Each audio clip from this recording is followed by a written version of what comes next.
The 1970s, what a time for cars. We came out of the 60s with legends, Hemi Cudas, Boss 429 Mustangs, Chevelle SS 454s. It was a golden age of horsepower, monsters you could buy right off the lot. But then, everything changed. The government, through the EPA, cracked down on emissions. Smog was a real problem, especially in California, so new rules hit hard.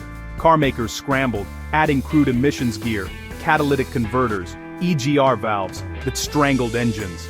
At the same time, the 1973 oil embargo sent gas prices soaring. Suddenly, nobody wanted a gas-guzzling muscle car. The result? The malaise era. Performance died. Horsepower plummeted. A 1970 Mustang could have over 300 horsepower.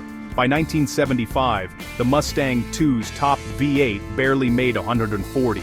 Cars got heavier, engines weaker, driving became dull. For Detroit's engineers, it was a nightmare. Years of building exciting engines, now reduced to making them clean, efficient, and boring. The focus shifted from speed to fuel economy.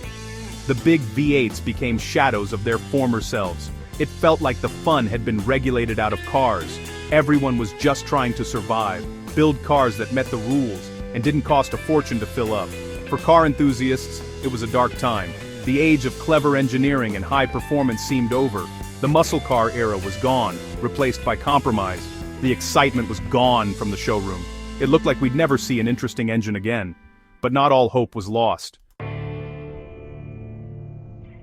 In the midst of this gloom, one engine stood strong, the Chrysler Slant 6. Not a fire-breathing V8, but a tilted inline-six, nicknamed the Leaning Tower of Power. Introduced in 1960, its slanted design allowed for a lower hood and innovative intake and exhaust. More importantly, it was nearly indestructible.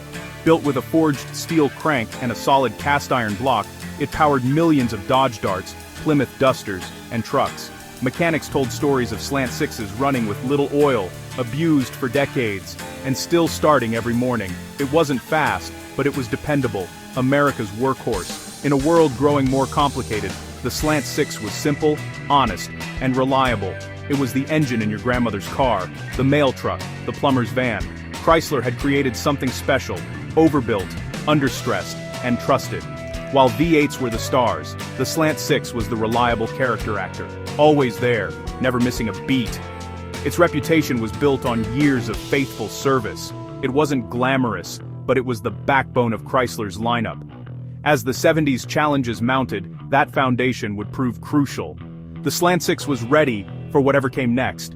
It was the engine that refused to die, and soon, it would get a second chance to shine. Even in the malaise era, legends endure.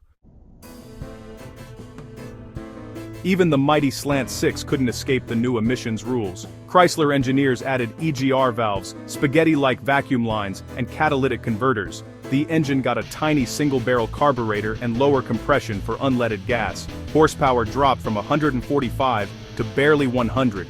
The once peppy engine became sluggish and asthmatic. Merging onto the freeway was an exercise in patience. Reliability remained, but the fun was gone. The Slant 6 became the poster child for the malaise era.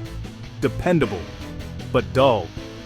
Engineers knew it had more potential, but performance was no longer a priority. Corporate focus was on emissions, economy, and survival. The spirit of performance seemed lost.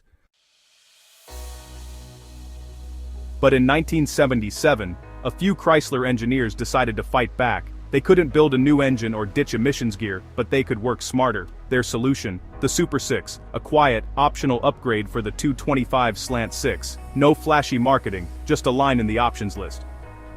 225 two-barrel Slant 6. It was a stealthy skunkworks project, factory hot rodding under the radar. Offered on cars like the Dodge Aspen and Plymouth Volare, it was a hidden gem. The Super 6 delivered more power and better drivability, all while staying emissions legal. Chrysler sold it as a drivability and efficiency upgrade, not a muscle car. The idea, a more responsive engine that was easier to drive and could even get better mileage. It was a quiet act of rebellion, performance, disguised as practicality. For savvy buyers, it was the best-kept secret of the era.